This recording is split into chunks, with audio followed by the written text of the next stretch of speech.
liv, och det är ett krig, icke desto mindre, som är viktigt för oss alla. Det handlar om demokrati och frihet här i Europa.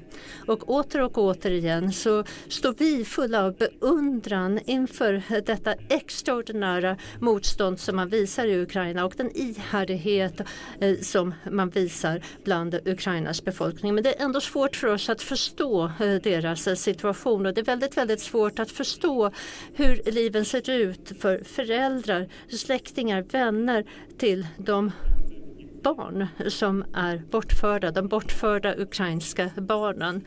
Och alla förbrytelser är naturligtvis cyniska, men det här är än mer cyniskt och någonting som påverkar oss alla, våra delegationer, att vi nu kan ha ett seminarium på det här temat. Det är någonting viktigt, det är ett ansvar och en stor ära. Och med det sagt så vill vi återigen säga välkomna till det här viktiga mötet, och jag skulle vilja be vår svenska talman att inledningstala, och därefter får vi höra från ukrainska talmannen.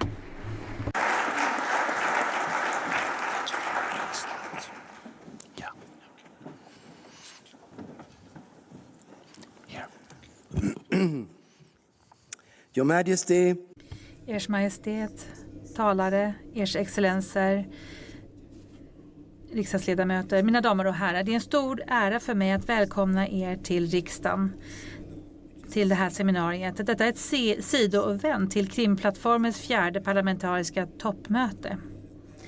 Och här, eller det toppmötet som vi har just avslutat, och där nästan 70 delegationer från 70 olika länder från hela världen deltog. Där vi diskuterade frågan om Krimhalvön och också den bredare frågan om stöd till Ukraina. Vid det här sidoeventet så talar vi om de bortförda barnens öde och de ansträngningar som har gjort för att få hem dem. Och vi är väldigt ärade över Hennes Majestät drottningen av Sverige är här idag, drottningen. Ni har årtionden kämpat för barns rättigheter, och speciellt via er stiftelse Childhood Foundation så har ni berört tusentals barns liv. Ers Majestät, mina damer och herrar, av alla grymheter, av alla brott som Ryssland har begått mot Ukraina, så är bortförandet av tusentals barn det mest ondskefulla. Det är väldigt svårt att tänka sig det lidande och den förtvivlan som dessa ukrainska barn har genomlidit. Att förstå deras hemlängtan. Är de överhuvudtaget medvetna om våra försök att få hem dem? Kanske är det endast någon som har delat deras svåra situation som kan förstå deras känslor. Och det är därför som jag vill läsa en dikt av Ukrainas nationalpoet Taras Shevchenko, som var tvingad till exil i 10 år i Ryssland. Hans ord ger oss en idé om det som rymmer sig i dessa stackars barns hjärtan och huvuden. När solen går ner och bergen mörknar, när fågelsång tystnar och så även fälten, när människor skrattar och tar sin vila, då ser jag på. Mitt hjärta slår fort i Ukrainas skymningsträdgårdar, och jag har bråttom. Åh, vad jag skyndar i tanken, mitt hjärta längtar efter vila.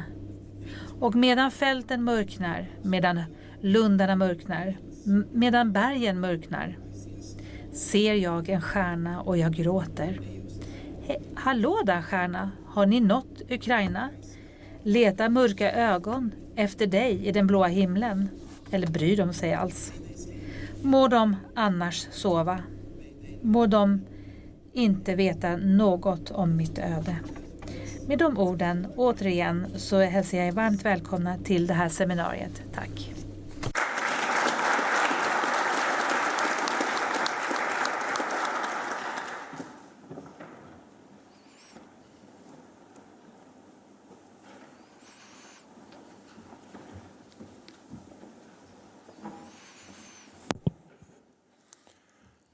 Your Majesty. Ers Majestät, talman, ärade kollegor, mina damer och herrar. Tack för inbjudan att tala vid det här väldigt viktiga mötet. Låt mig börja med att uttrycka min tacksamhet för att man fäster så stor uppmärksamhet vid den här frågan från regeringens, riksdagens och kungliga familjens sida. Det här är ju någonting som berör oss alla, ukrainska barn som är bortförda av Ryssland. Och vi har samlats här idag för att fästa uppmärksamhet vid detta. Ett av de brott som Ryssland begår mot Ukraina, just detta bortförande, deportation och illegala kvarhållande av ukrainska barn.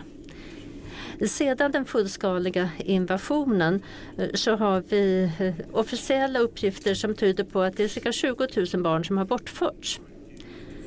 Och 2025 ser vi att Ryssland har utvidgat det nätverk av institutioner som man har på eget territorium och ockuperade territorium.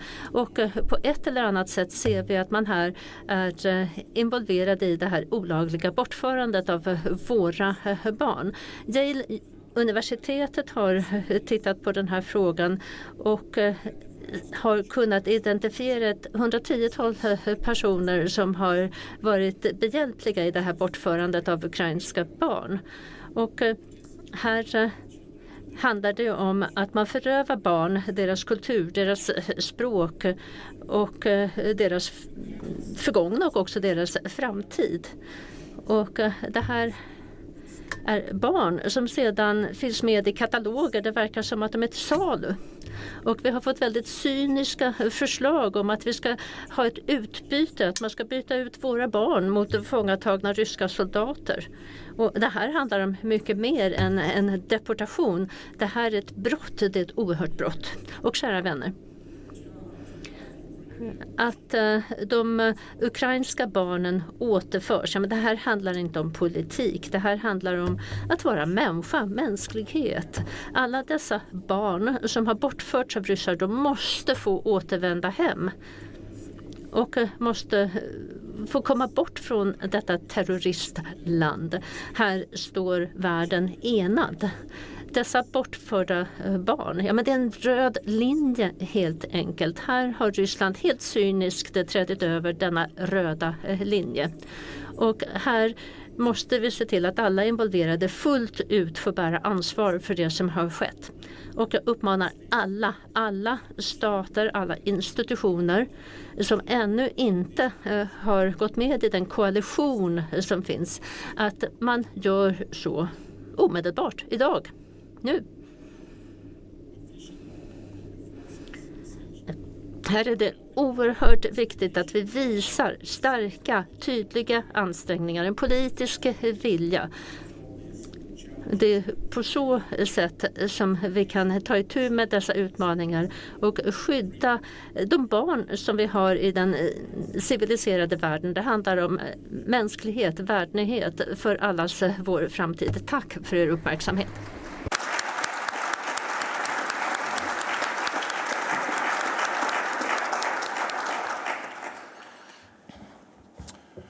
Dear speakers. Tack så mycket till båda talmännen för era starka ord här i början. Nu det är ett stort nöje att lämna över till dagens moderator som kommer att lotsa oss igenom resten av programmet, professor Mark Klamberg. För i Sverige så vet alla vem han är. Han är professor för internationell rätt vid Stockholms universitet och biträdande chef för Stockholms Center för International Law och Justice. Och man hör hans röst ofta i media om internationell rätt. Och hans expertis når långt bortom den akademiska världen.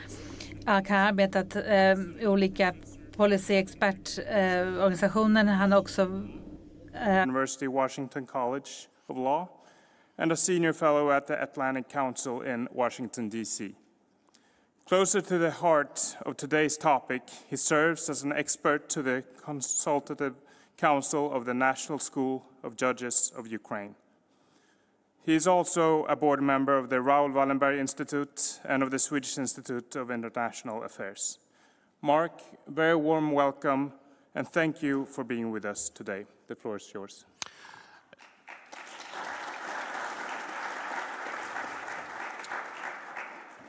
Member of Parliament Wiechelt, thank you for the kind introduction. Her Royal Highness, Speakers of Parliament, Excellencies, Members of Parliament and distinguished guests, welcome to this important meeting on abducted Ukrainian children, where I will act as the moderator.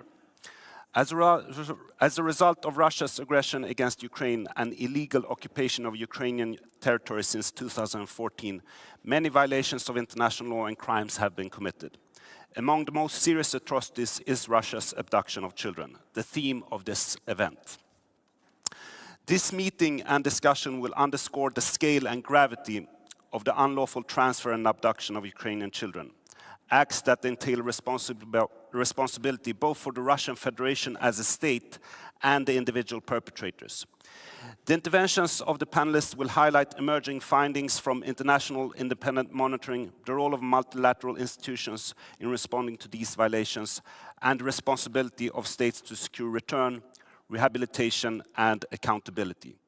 They will also stress the need for coordinated efforts from international mechanisms and sustained political pressure to uphold international law and protect affected children. We will hear a panel of 4 distinguished speakers who in various capacities have worked on creating attention on the abductions with the ultimate aim of having the children returned, demanding accountability and reparations. After their presentations, there will be a panel discussion followed by additional remarks and, if the time allows, questions and remarks from the audience. I will now introduce the speakers. First, Nathaniel A. Raymond, who is the Executive Director of the Humanitarian Research Lab and lecturer at the Yale School of Public Health. His work focuses on health effects of forced displacement, humanitarian response, and use of technology in human rights investigations. He previously founded and directed the Signal Program on Human Security and Technology at Harvard and led the Satellite Sentinel project, which used satellite imagery to document attacks in Sudan. Since 2022, he has worked to help locate abducted children in Ukraine. Next, we have Member of Parliament Thordis Gylfadottir, who is the Special Envoy of the Council of Europe, Secretary General on the situation of children of Ukraine since February 2025. She is a lawyer, taught constitutional administrative law at Reykjavik University from 2013 to 2015, and has been a Member of Parliament since 2016. Thordis was the Vice Chairman of the Independence Party from 2018 till 2025. She was a minister in Iceland for 8 years from 2017 to 2024. Most recently, she served as Minister for Foreign Affairs until 2024. I also want to welcome Member of Parliament Olena Komenko. She has been a Member of Parliament of Ukraine since 2019. She serves on the Committee on National Security, Defense and Intelligence. As part of her external affairs activities, she has been a member of the permanent delegation to the Parliamentary Assembly of the Council of Europe, PACE, since January 2020. Olena has also held the position of Vice President of PACE for January 2023 until January 2025. As part of her advocacy activity aimed at returning deported Ukrainian children and protecting the rights of all Ukrainian children affected by Russia's war against Ukraine, she chairs the PACE Parliamentary Network on the situation of the children of Ukraine. I also welcome Member of Parliament Carina Ödebrink. She has been a member of the Swedish Parliament since 2018. Mrs. Ödebrink has been a member of the OCPA since 2018. In October 2025, Ödebrink was appointed Special Envoy on Russian abductions and deportations of Ukrainian children. Following her work as Special Rapporteur for the OSCE Parliamentary Assembly Parliamentary Support Team for Ukraine and Rapporteur for the Assembly's 3rd General Committee since 2024. She authored a report on the issue advocating international cooperation through initiatives such as the International Coalition for the Return of the Ukrainian Children and President Zelensky's Bring Kids Back, UA. I will now give the floor to the speakers.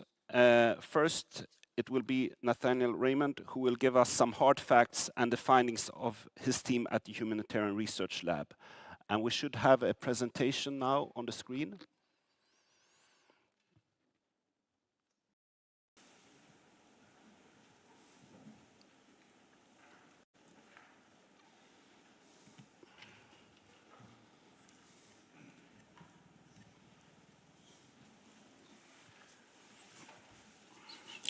Thank you so much. Good afternoon. It's an honor to be here. And before I start deluging you in facts, I want to say a thank you. Robert Frost, the American poet, wrote a poem called Choose Something Like a Star. And he said, we grant your loftiness the right to some obscurity of cloud. It will not do to say of night, since dark is what brings out your light. A star in a dark time working on this issue has been Her Majesty Queen Sylvia. And I want to thank you, Your Highness, for everything you've done on this issue. You have been a star, and dark has brought out your light.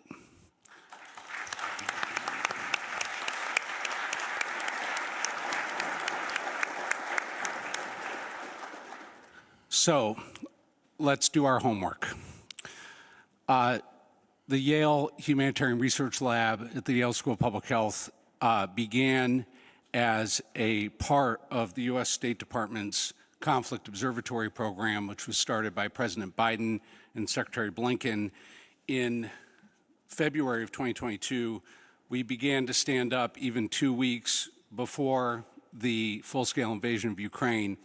Since that time, we have produced many reports on many issues, but we've produced 4 reports specifically on the issue of Ukraine's abducted children. Beginning in February 2023, we first identified a pattern of systematic re-education, abduction, deportation, and adoption of Ukraine's children based on a mission we were given by the U.S. Department of State. Following that, we were tasked with tracking Belarus's role in collaborating with Russia in the deportation of Ukraine's children. But then our most important investigation came in December 2024 when we infiltrated Russia's national adoption websites and databases to discover that Ukrainian quote-unquote orphans were being concealed as if they were Russian children inside Russia's national adoption databases in 3 interconnected database systems. Most recently, our first report since our funding was cut by the Trump administration, which we'll talk about in a moment, we have focused in collaboration with our friends in Ukraine, identifying the network of re-education and militarization in which the children are being not only basically brainwashed, but additionally turned into soldiers. So the impact we've had is we've, in the past 3.5 years, helped catalyze International Criminal Court arrest warrants against President Putin and Maria Lvova-Belova, the basically the architect of Putin's program of forced abduction, the so-called child rights commissioner of Russia. We have provided Ukraine's government, and this is very important, with the number and locations of children abducted to Russia, which we'll unpack in a moment. And we contributed to the U.S. atrocity determination by Secretary Blinken in 2023. We've also supported our colleagues in the European Union and in the U.S. government with specific sanctions targeting, and we have transferred all of our data since our termination by the Trump administration to Europol, who we continue to work closely with on being able to provide those data assets to European law enforcement and intelligence services. Let's do the numbers. Okay, we estimate 35,000 children have been taken since 2022. Now, the Ukrainian number from 2023 is 19,500. And when people hear the difference, they say, why the gap? Well, the main issue is the time. Ukraine's number was based on collection of information in 2022 and was published in 2023. And the government of Ukraine, and I will let them speak for themselves, is currently in the process of updating that count.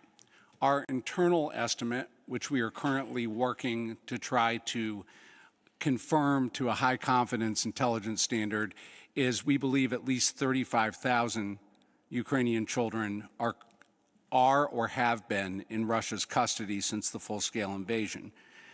We have identified as a subset of that 35,000, 314 Ukrainian children listed for adoption or placed in Russian foster families. Now that number is significantly lower than the probable reality, and I want to, as the kids say, drop a hard truth here. One of the challenges in doing this work is that Russian data is booby-trapped.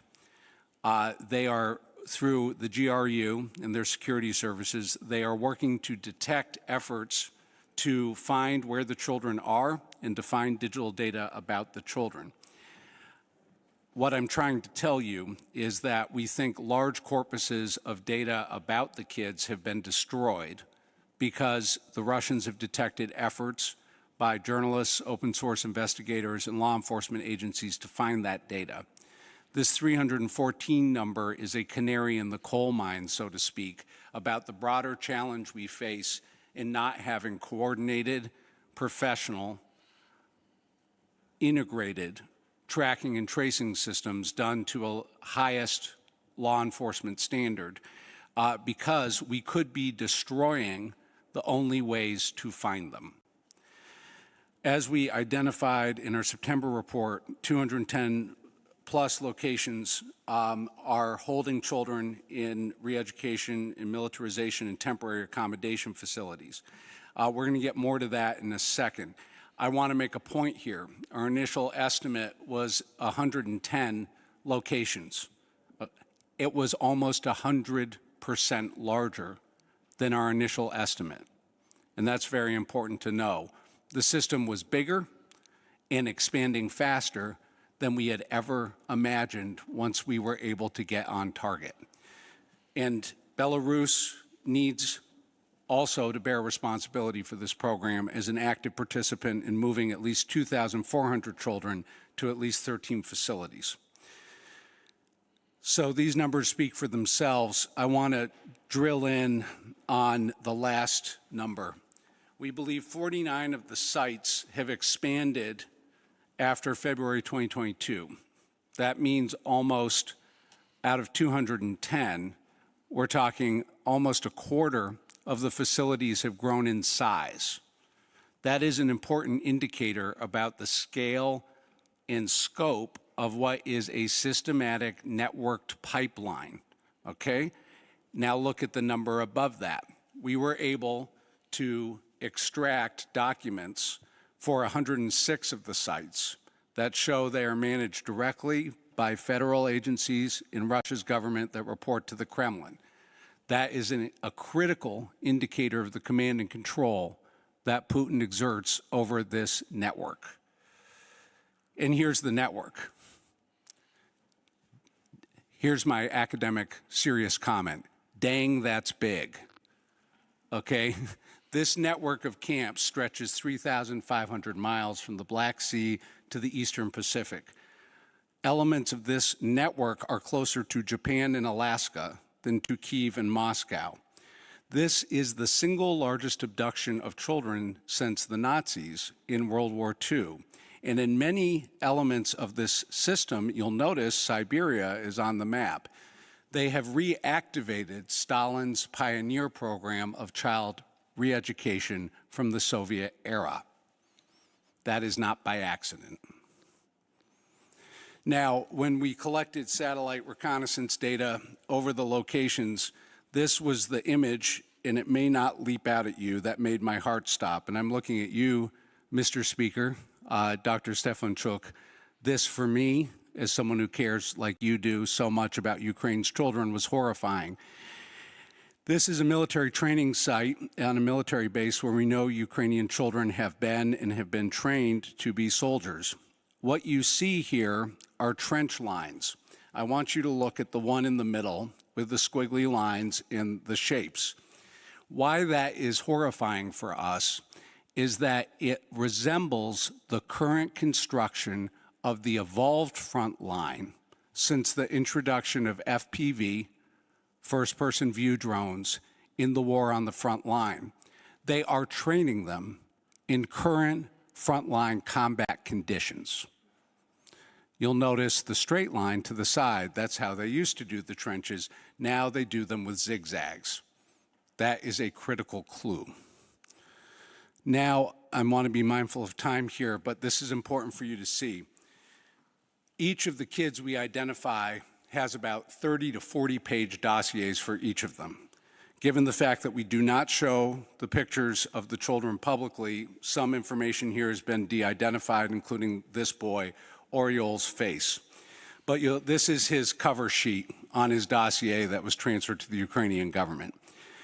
You can see here that it is rich with chain of custody information necessary for both returning him, negotiating for his return, but also for prosecuting his perpetrators of his abduction. Let's dig deeper. In each of the files is an itinerary timeline for each kid. You'll notice that events and locations have been de-identified for security purposes. Why? Because we're constantly under attack by Russia's security services who want to know what we know. And so we want to make sure if our communiques about the children are intercepted in transit, that they can't know all the locations and event files that we have. That's the level of seriousness we're talking about here. We track the vehicles and logistics infrastructure from space used to move these children. This was the most important find we had. This is one of President Putin's personal presidential planes from the Presidential Air Wing, call sign Tu-154, it's a Tupolev, and using the SLO Rossiya livery used of the President of Russia. They made a boo-boo when they took propaganda photos because we caught the BORT number off the side of the plane. That allowed us to get air traffic control data on its transponder signal, and we tracked it from space. Here is the plane on the tarmac. You'll also see in the black and white image, this is the most important thing I'm going to show you, 3 Ilyushin 76s that have offloaded a cargo. Look closely in the box. See those black specks? We caught the offloading of children onto buses. This is what it's about, ladies and gentlemen. So, what Russia is doing is a whole-of-government effort to abduct, to re-educate, to Russify, and to militarize the children of Ukraine. If we cannot act on this matter, then what matter can we ever act to address? So, I want to leave you with this. Right now, my team and I, we face imminent termination on the 25th of December. When we go dark, our support for the Ukrainian government goes dark as well. Since we were terminated by the Trump administration and then reinstated and then terminated again, we have relied on online donations mostly from angry grandmothers in the United States who have kept us alive with the help of Hillary Clinton advocating for us online. That money is running out. We are continuing to try to keep the lights on, but we're in our last month of operation, and we're in the midst of helping our Ukrainian colleagues finish the count that they need as negotiators meet in Geneva to ensure that any deal that ends this war is done with the best intelligence necessary to ensure every child goes home. Thank you very much. Now we have received some hard facts and also an indication what needs to be done. I will now give the floor to Member of Parliament Thordis Gylfadottir. Thank you very much, Your Majesty. Dear ladies and gentlemen, thank you for gathering here today. It is a privilege to be here and to join you in this important and solemn discussion.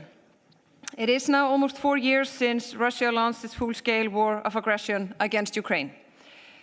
4 years may feel like a long time for adults, full of meetings, deadlines, and political cycles. But for a child, 4 years is a lifetime. It is the difference between learning to speak and learning to read. The difference between learning to dream and learning to doubt. And while time has moved on for the rest of the world, for the children of Ukraine, time has not moved at all. It has stopped at the moment of rupture, the moment of loss, separation, and fear. Behind every diplomatic text, behind every communique, and every headline, there is a child whose world has been violently broken. A child whose room in Ukraine has remained untouched for years. A school desk that stands empty beside classmates who do not know if they should hold on to hope or learn to say goodbye. A family that wakes every morning into silence, wondering where their child has been taken, what has been done to them, whether they will ever hold them again. No parent anywhere should have to endure that silence. No child anywhere should have their identity treated as something that can be removed, rewritten, or replaced. The abduction and forcible transfer of children is one of the most devastating wounds inflicted by this war. It is not an accidental side effect. It is not collateral damage. It is deliberate, it is systematic, and it is strategic from the top and down. Children have been torn from their families, communities, and the land whose language they learned to speak their first words. They have been taken far away, placed into a systems designed to reshape their memories, told to forget their language and their roots. Some of them return unsure whether they are allowed to love the country that raised them, whether they may speak the language that once felt natural, unsure even who they are meant to become. Others come back carrying guilt, believing they have betrayed Ukraine by speaking the words adults forced them to repeat. This is trauma that cannot be measured in months or years. It reshapes the architecture of a child's mind and determines how they learn, how they build trust, how they form relationship, how they grow into adulthood. It is trauma that, if left unaddressed, becomes an inheritance, passed from one generation to the next, a silent wound shaping an entire nation's future. This we know from history and from today. And so when we speak about reconstruction, we must remember it is not enough to rebuild bridges, energy infrastructure, and roads.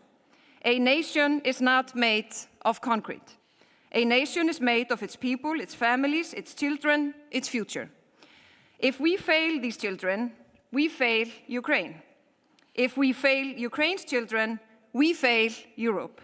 If we fail Europe, we fail ourselves. The Council of Europe is at the forefront of efforts to support these children, including through an effective accountability response. The European Court of Human Rights, in a landmark judgment on July 9th of this year, held Russia responsible for the unlawful deportation of children to Russia and, in many cases, their illegal adoption there. The Register of Damage recently opened a claim category for the forcible transfer or deportation of children. Formally recognizing these acts as heinous crimes is a first crucial step in addressing the debilitating harm caused to these children. Through its action plan for Ukraine, the Council of Europe is also more generally supporting Ukraine in its recovery and reconstruction, a plan in which children play a central role.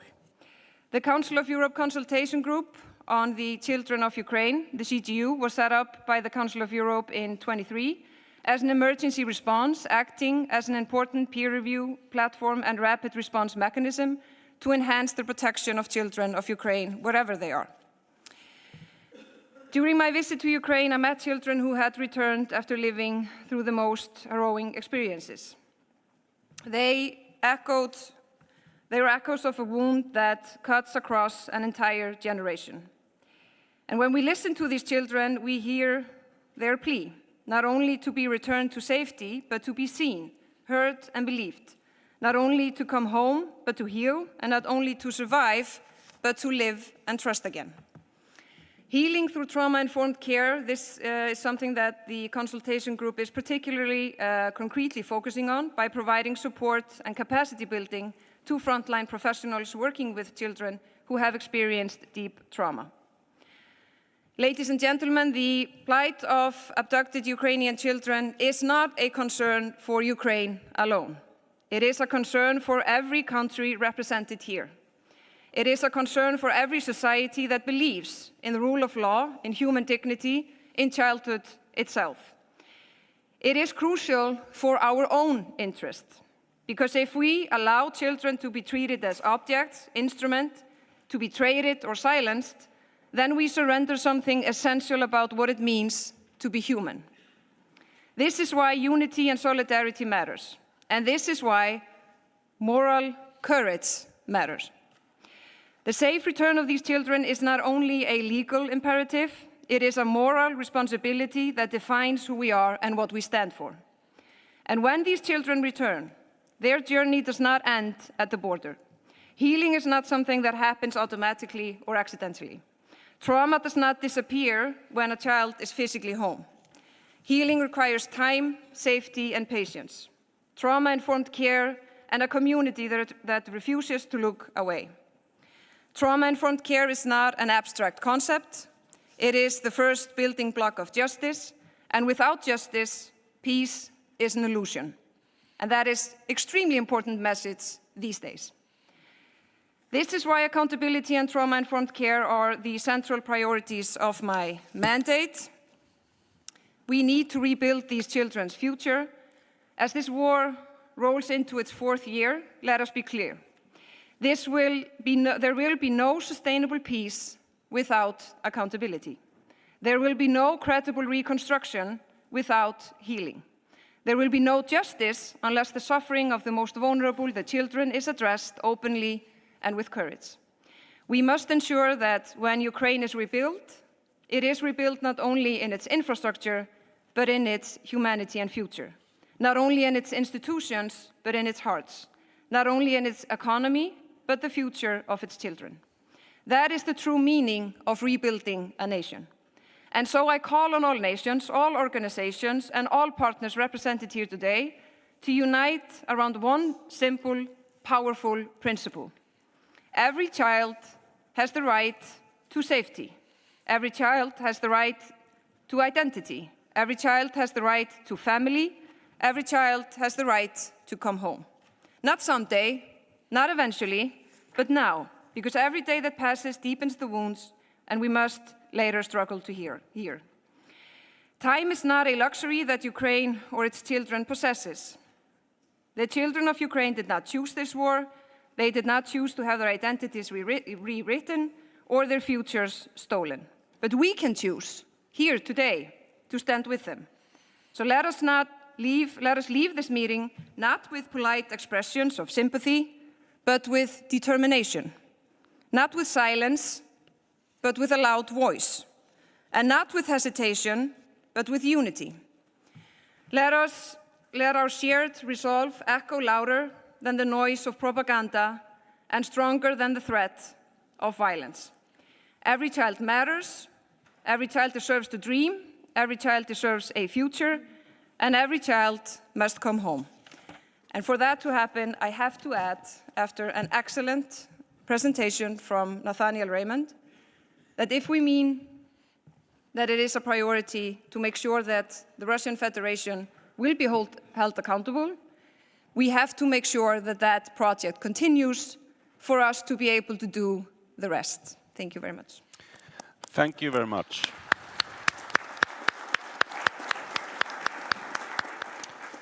Thank you, MP Gylfadottir. I will now hand over the floor to Member of Parliament Olena Komenko, please.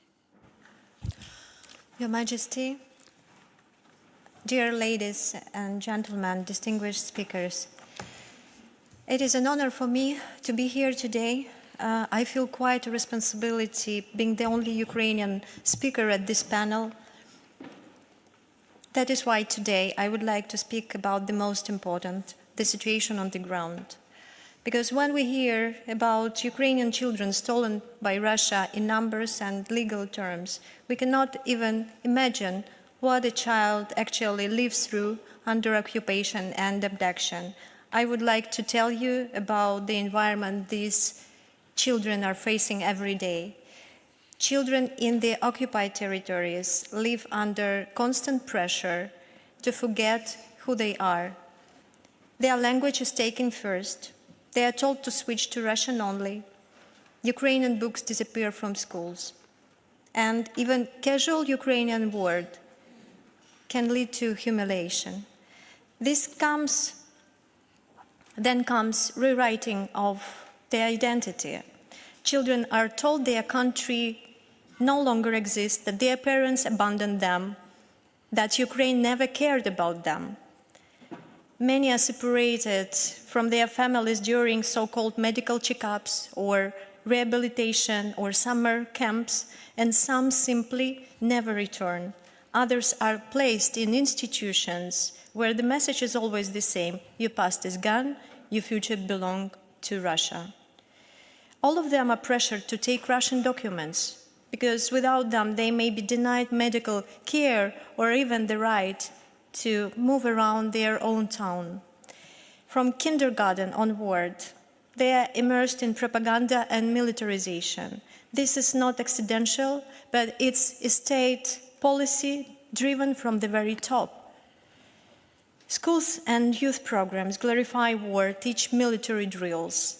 The invasion as a defense of the is positioned as the defense of the motherland, calling it a moral duty for these children.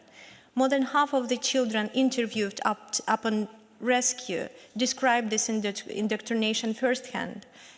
An estimated number of 600,000 Ukrainian school children in occupied territories now study under Russian curriculum with a mandatory weekly program named Conversations About Important Things that glorify Russian soldiers and denies Ukraine's statehood.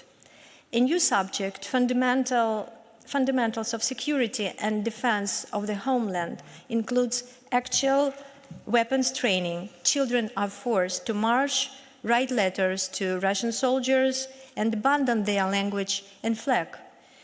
Teachers and parents who resist this face intimidation, dismissal, and sometimes torture. The same patterns continues in the camps. Children describe being pushed through military drills, psychological pressure, and constant surveillance. Parents were tricked into signing documents for recreational camp only to discover that these children had been moved deeper into Russia and Belarus. Some children were allowed only one supervised 20-minute call with their parents a week. The occupation prepares teenagers for early conscription. Some 16 and 17-year-olds were issued military summonses. Others found their personal data had been transferred automatically to Russian military officers. And alongside militarization, occupation authorities also impose their own sexual education norms, motivating girls to give birth to their own children in young age. Let me show you what this looks like through the eyes of the children Ukraine succeeded to bring home.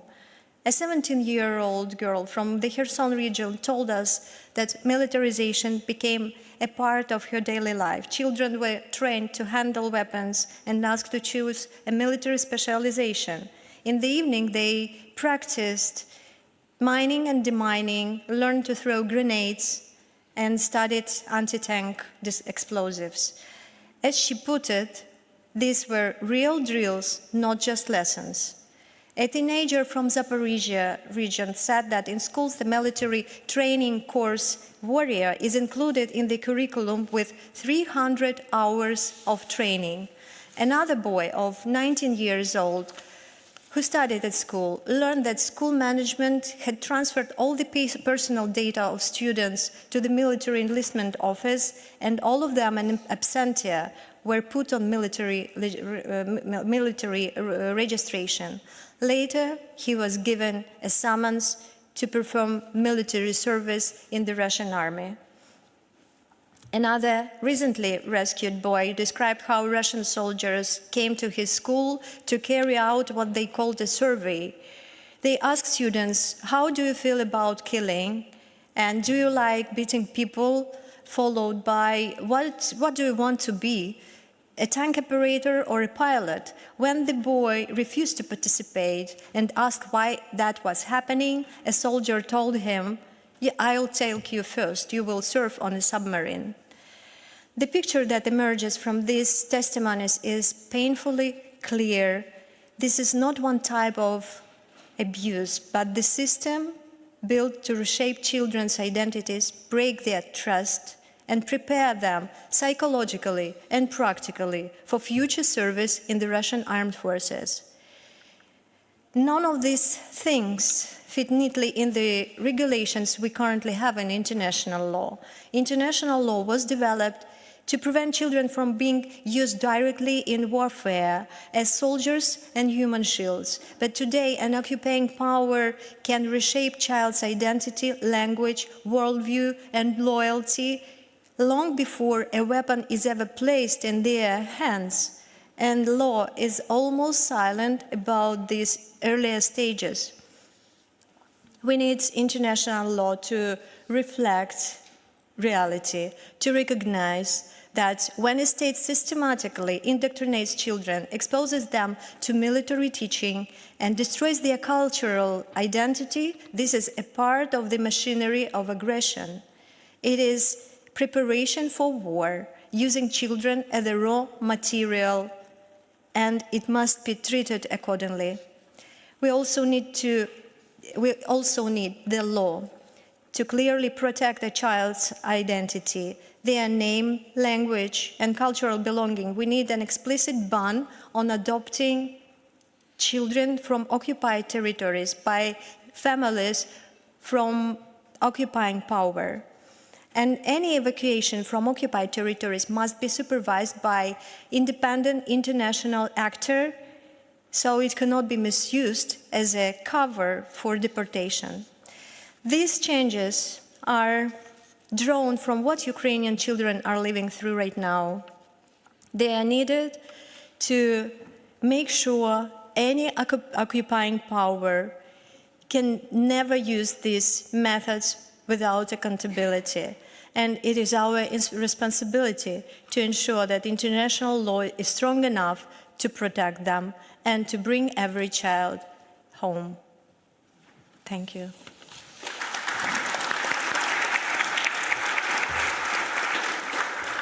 Thank you, MP Komenko. I will now hand over to Special Envoy Karina Ödebrink, please. Thank you. Your Majesty, speakers, ambassadors, ladies and gentlemen, I'm truly honored to be here today to discuss this vital issue. The situation for the abducted Ukrainian children is more urgent than ever. The scale and systemization of these abductions carried out since the illegal annexation of Crimea in 2014 and escalating after the full-scale invasion in 2022 are unprecedented in modern times. What we see is the cynical extension of the Russian Federation's imperialist war. The capturing of Ukrainian children is an attempt to hold the future of Ukraine hostage. We will not let them succeed.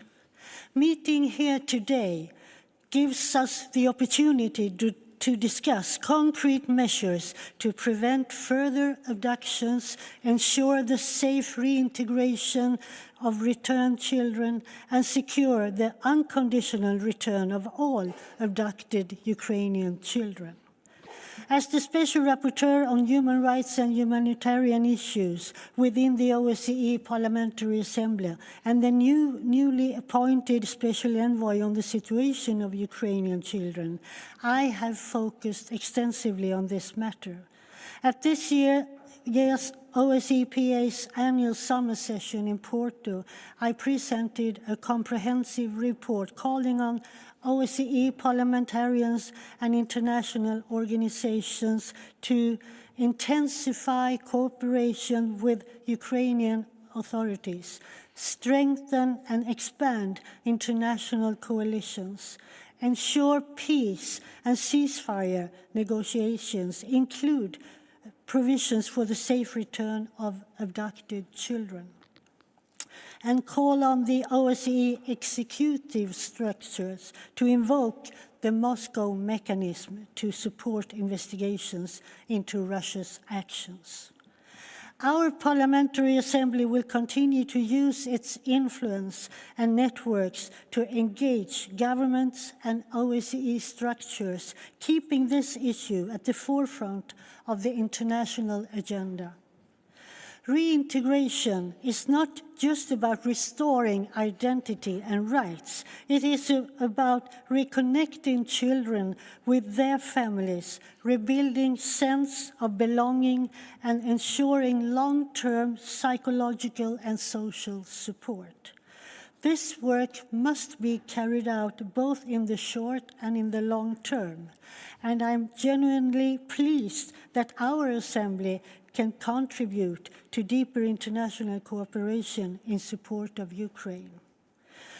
To advance these goals, the OSCE Parliamentary Assembly is following the appeal from President Zelensky, preparing to join the international coalition for the return of Ukrainian children, which brings together over 40 countries, 2 international organizations, the European Union and the Council of Europe.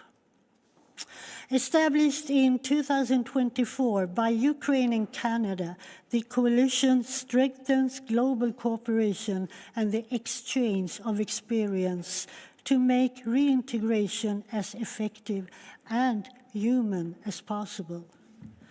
This week, I will meet with representatives from Ukraine's National Social Service and Sweden's National Board of Health and Welfare to discuss ways to strengthen reintegration and address emerging challenges. But, dear colleagues and Your Majesty, let me be clear. One of my main messages today is renewed funding for institutions like the Yale University Humanitarian Research Lab. This is absolutely instrumental. Their research sheds light on the scale and patterns of abductions and provides evidence to advance accountability. In order to track and keep registers over the current location of the abducted children, as well as to hold those to account who are responsible for these crimes. We need their expertise, so I urge the US government to restore funding which was cancelled in March, and to support evidence-based strategies, share expertise, and enhance reintegration efforts. Ultimately, reintegration is not just a humanitarian responsibility, it is a moral imperative. And in everything we do, we must be absolutely clear the children must be brought home. And the UN Convention on the Rights of the Child and the best interests of the child must guide all our actions. This is entirely in line with the ultimate objective of the Coalition for the Return of Ukrainian Children. What we need now is leadership, coordination, and courage. Those of you participating here today are crucial voices for these children. With collective effort and sustained cooperation, the international community must ensure the return of these children, help them heal, rebuild their futures, and reclaim the dignity that was unjustly taken from them. So thank you once again for meeting here today. Thank you.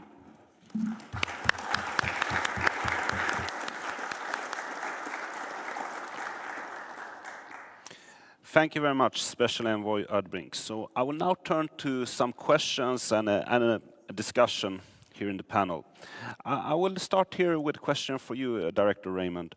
Your data clearly shows the scale and systematic nature of Russia's abductions of Ukrainian children, and I mean, shows the responsibility of the Russian Federation as a state. In one of your last slides, you had pictures of several persons in the Russian leadership, as I understood. So besides the responsibility of Russia as a state, can you say something about, are you also looking at individuals and what their responsibilities are for these actions? Thank you. That's such a critical question because it allows me to quickly talk about two things that don't get enough attention when we talk about Ukraine's abducted children. There's obviously a lot of focus on the top of that pyramid I showed you. In the middle, I want to call out the role of the Minister of Education and the Ministry of Education. We have to understand that if you are running basically a network of concentration camps and basically safe houses for children at the scale of 35,000, it takes a large amount of logistical support. The guts of that logistical network really falls in many ways to the Ministry of Education. And they're both running a primary database. They're also doing housing and coordination of the movements of the children. And so in that we'll call senior middle management level is really the Ministry of Education. The other point here is that the security services are involved, and we've been able to prove that. And I want to talk a little bit about specific roles of certain security services. There's a lot we don't know. We are now understanding that there are incidents, specifically in the case of Kherson, where FSB, internal Russian security service, was allegedly involved in the specific abduction of children, some of whom were infants, from a baby home, not the one that you've seen the video of, a second alleged location. And so we also see the role, the central role at that security service level of the investigative committee, which is sort of Russia's ersatz answer to the FBI. The investigative committee plays a role in targeting and grooming, basically, at the school level in temporarily occupied territories, cohorts of children for introduction into things like Cadet Corps, which is basically a military youth training program. The last point I want to make here is that we also have the involvement of a variety of individuals we have not named ever on the local level. That in temporarily occupied territories, you have a significant degree of coercion, and this was referenced by Elena in terms of the falsified or invalid consent forms, in the sense that we have teachers and community leaders often in a position where they are pushing this, quote, recreation camp that is a pipeline into the program. In many cases, we have not identified those individuals because of fear of reprisal. What is important to understand here is that this entire system relies on coercion, and in the case of the consent forms, relies on deception, and that happens at a local level. Thank you very much. I will now turn to Special Envoy Gylfadottir. Russia was excluded as a member from the Council of Europe in 2022. What kind of means does the Council of Europe and its institutions have, if any, to directly pressure Russia on this matter? Well, the honest answer is, of course, it is limited because we are not in, formally direct dialogue with the Russians. And therefore, it is also important that we have, not that the OSCE on the parliamentary level is that either, but Russia is part of the OSCE, for example, not the Council of Europe. So what the main priorities of the Council of Europe is to support Ukraine through all possible means in capacity building, financial support, infrastructure in Ukraine with NGOs, with institutions, on the well-being of Ukrainian children wherever they are, of course. Not only the unlawfully abducted children, but also the children inside Ukraine and the children that now live in the member states.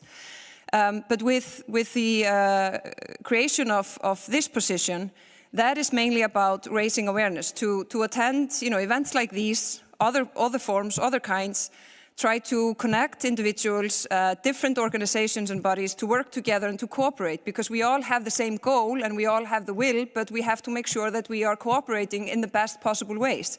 Then we are in desperate need of more political attention, both from political leaders, and I've been, just yesterday when Ursula von der Leyen, with her statement, was very concrete and frank about this focus point, which is crucial, and especially now these days where, people are talking about any form of peace negotiations.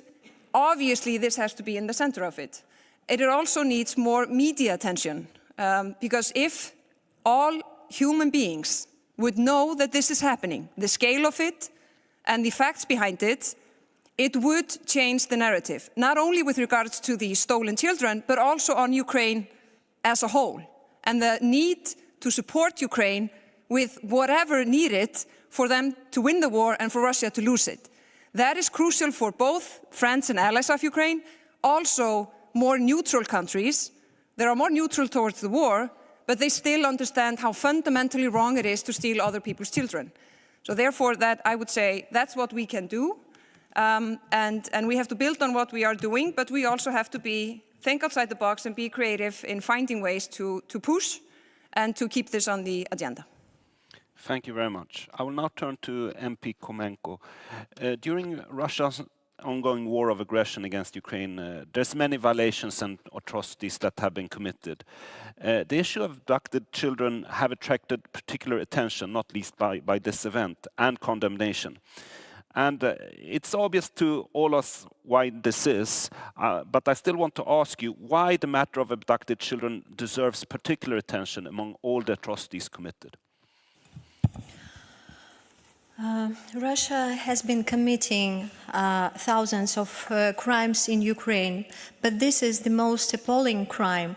Why this is important, why it matters, why it deserves particular attention, because when we speak to children who were rescued, they are psychologically damaged, and they have the fear of rejection, the sense that their identity has tampered with, and also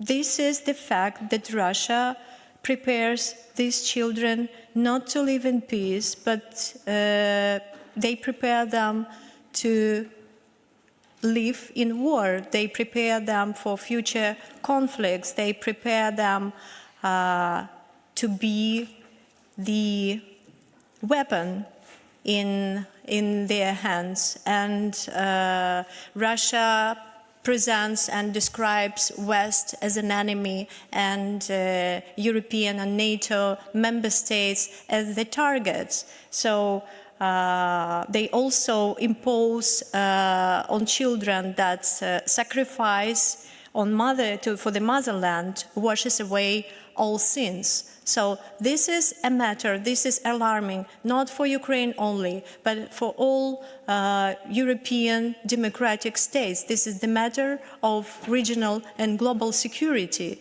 because these children will be turned into weapons one day against European countries. Thank you. And I will continue with another question for you. During the last 2 years, I've been 3 times in Ukraine, and I've witnessed the significant work that is done within Ukraine to bring about accountability in your own domestic courts for prosecuting war crimes. It's also the fact that the ICC has issued 2 arrest warrants against President Putin and Maria Lvova-Belova for the abduction of children. There has been a conviction in the Helsinki District Court, not for abduction of children, but for other war crimes committed by Russian paramilitary. My question is, where will accountability for these atrocities happen? In The Hague, in the domestic courts of Ukraine, courts in other European countries, or all of the above? Maybe a leading question, but please. Where would you like justice to happen? The answer is that accountability must and will be must happen on multiple levels. Ukrainian courts are building cases. They have full access to evidences. They have testimonies from families and children. So these crimes have been committed on Ukrainian soil, and we will bring perpetrators to accountability. But at the same time, ICC has made an unprecedented step and issued arrest warrants for Putin and Lvova Belova. And also there is another layer that is universal jurisdiction, especially in European states. And we already know about Helsinki case. We know that Germany and other countries are investigating and building other cases. So it is not just the question of one courtroom. It should be implemented on all the levels. Thank you very much. I will now turn to Special Envoy Ödebrink. In your report on abducted children, you mention one of the OSCE institutions, the so-called Moscow mechanism. There has been 5 Moscow mechanisms investigating various atrocities committed by Russia in Ukraine. The third one was on abducted children. In your report, you urged the OSCE executive structures to invoke the Moscow mechanism again for further investigations into Russian Federation's abductions. What are you thinking of here? Could you please elaborate? Is it a follow-up to the previous Moscow mechanism mission, or should they do something else? Thank you for the question. And let me just say, to start, the OSCE Parliamentary Assembly is a consensus-based organization, so we need to be collectively agree on all decisions. But when it comes to the Moscow mechanism, some countries can start by investigating something to control that a country really acts in line with our commitments and our values. And that has been done several times when it comes to Ukraine. And there was a report, I think it's 2.5 years ago now. So I think it's important to follow up what has happened. A lot has happened since the last report. The scale and the pattern of the deportations have changed, and new evidence has emerged from the Yale Humanitarian Research Lab and Ukrainian authorities.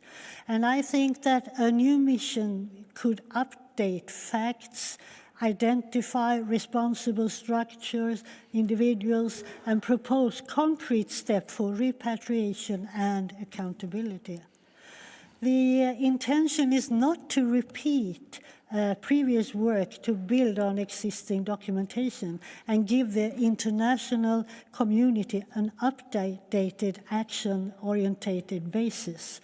Several participating states could jointly request such a mission under the Moscow mechanism. So I think that's why I see the need of another report on the Moscow mechanism. Thank you very much. I will now turn to Director Raymond again. You showed already a little bit in your slides how your information is used, but could you please tell us what will happen if your work needs to stop at the 25th of December? Which organizations, entities, or recipients will lose information that they're having today? Well, the good news is that Europol has been able to be a critical partner for us in making sure the data is secure. We also have transferred the critical underlying data to the International Criminal Court and have ensured the International Criminal Court has everything they need from us if we expire in the coming month. Really, your question hits an important pivot we've made as an organization. We started on an accountability and law enforcement mission, like homicide detectives or local beat cops. And that turned from basically a crime scene type investigation into being engaged in hostage rescue, like SWAT. And so we're now in a very different posture where our focus agreed with the Ukrainians. Yes, we are collecting evidence for accountability, but our goal now went from accountability to return. We have to speed the return of these children through direct rescue missions, negotiation, any which way we can. That's the goal now. It's not measured in indictments, it's measured in returnees. And so to get to the core of your question, who's going to suffer the most? Well, Ukraine's children is going to suffer the most because this isn't about Yale. I will be a barista at Starbucks happily, okay?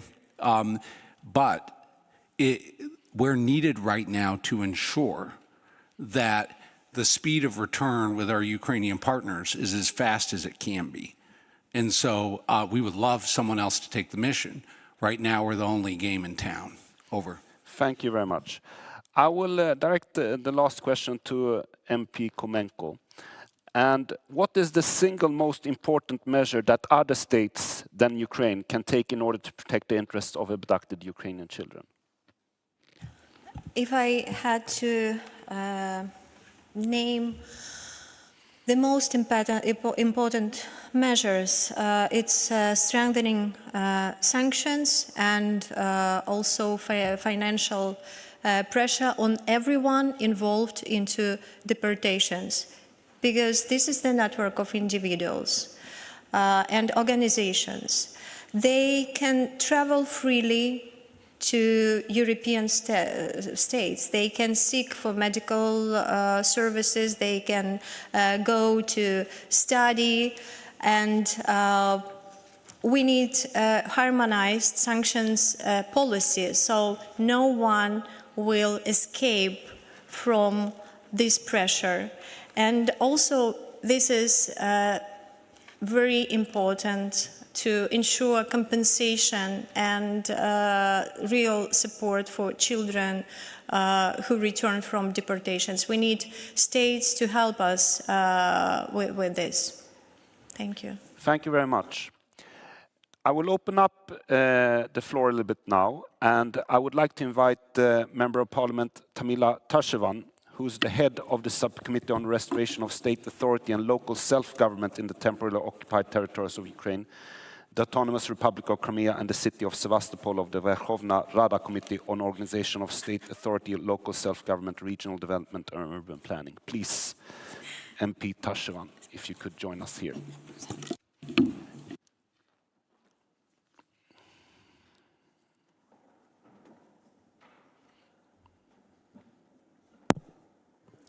Your Majesty, Excellencies, thank you very much for this opportunity to speak at such an important event.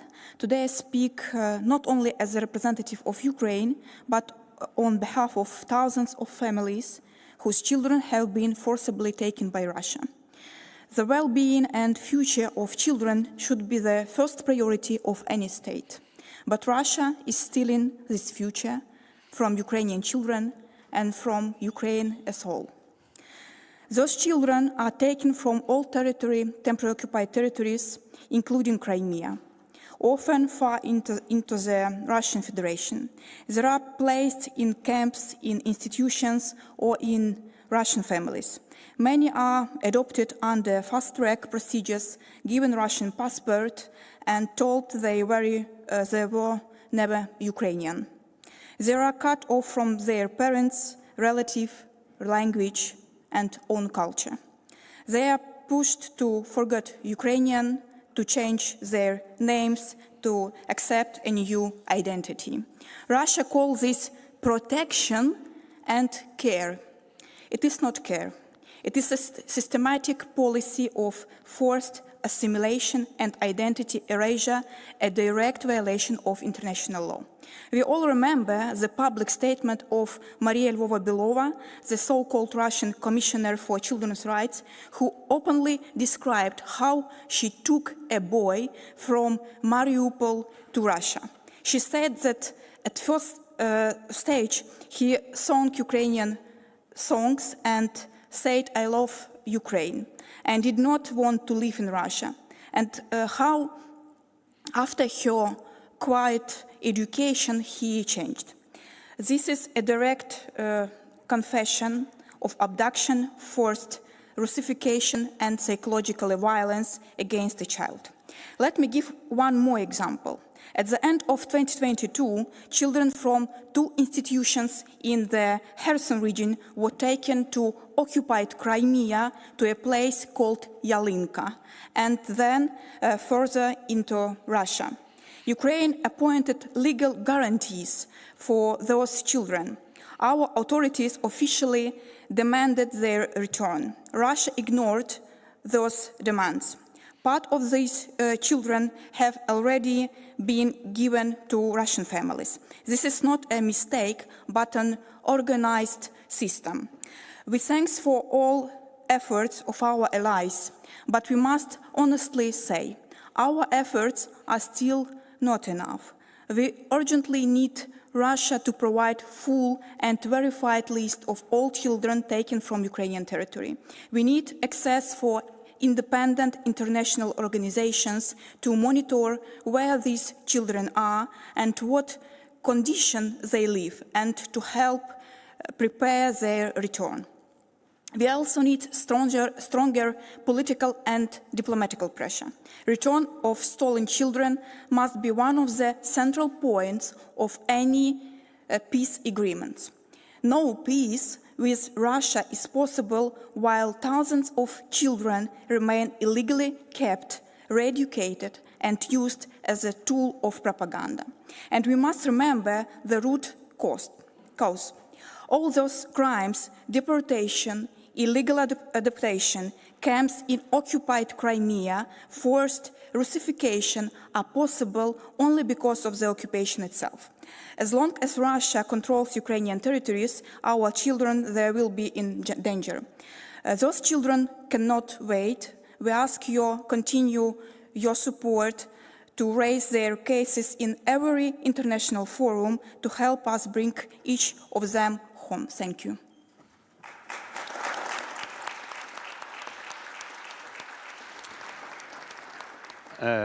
I would also like to invite the Ambassador of Germany to Sweden, His Excellency Ludger Siems, to do an intervention. You can do it at the chair, so you just put on the microphone. Please, the floor is yours. Professor Klamberg, thank you very much for giving me the floor. Your Majesty, Mr. Speaker, Mr. Chairman, Speakers and Members of Parliament, Excellencies, ladies and gentlemen. The Federal Republic of Germany is a fully committed member of the International Coalition for the Return of Ukrainian Children. If anything, the killing, abduction, indoctrination, violence against Ukrainian children underscores the true purpose and monstrosity of Russia's ongoing war of aggression against Ukraine. We welcome the US commitment to end this war and to work further on the contents of the 28 points plan. In this context, we continue to stand with Ukraine in full solidarity to achieve just and lasting peace.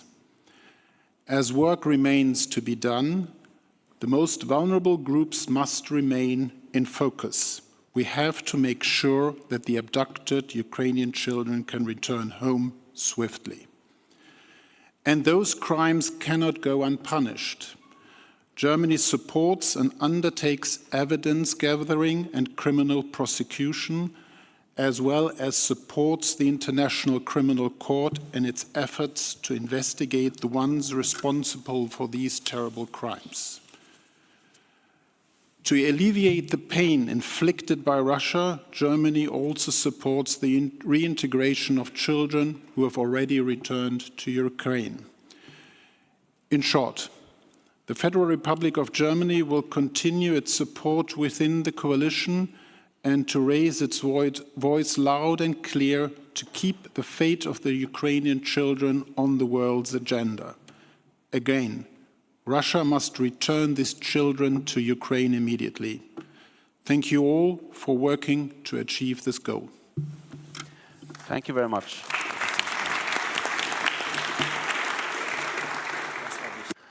We have time for one more intervention from the floor, if there is interest. Well, I will now conclude. I want to thank the panel especially for your work, previously and now, and the interventions made here.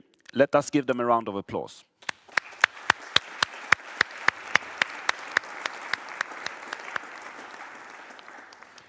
I will now hand over the floor to Member of Parliament Johan Büser, member of the Swedish delegation to the OSCE Parliamentary Assembly. Please. Thank you for that. Your Majesty, Mr. Speaker, distinguished guests and honourable fellow parliamentarians, and last but not least, our outstanding speakers here today. Let me extend my deepest gratitude for your presence, your commitment and your invaluable contributions to this crucial discussion. The work you are leading to bring abducted Ukrainian children back to their families and back to Ukraine is nothing short of vital for justice, for accountability, and for the future of a free and sovereign Ukraine. We are short on time now, so I will keep this brief, but I want to say this clearly. Thank you for standing with these children, with their parents, and with the principles that unites us here today. Before we conclude, I kindly ask you and all guests to rise and remain standing until Her Majesty the Queen and the Speaker have left the chamber. And with that, I warmly invite all of you to continue this important conversation at the reception outside this hall in the Grand Gallery. Thank you.